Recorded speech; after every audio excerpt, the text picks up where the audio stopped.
जगदम्बा घर में दिया ना जलाई अइली हो। जगतारन में दिया ना जलाई अइली हो।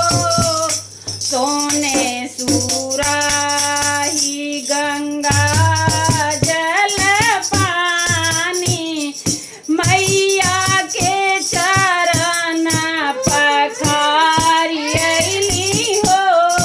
जगतारन घर में दिया जलाई अइली हो। जगदम्बा घर में दिया जलाए अइली हो। सोने की थाली में व्यंजन परोसे मैया जी के भोग गाई अइली हो।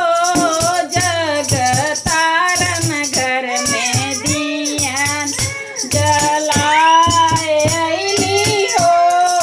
जगदम्बा घर में दिया ना जलाए अइली हो।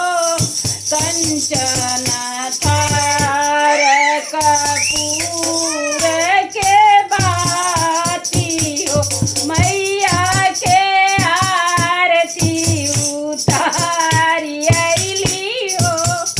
जगतारन घर में दिया ना जलाए अइली हो। जगदम्बा घर में दिया ना जलाए अइली हो। बोलो माता रानी की जय।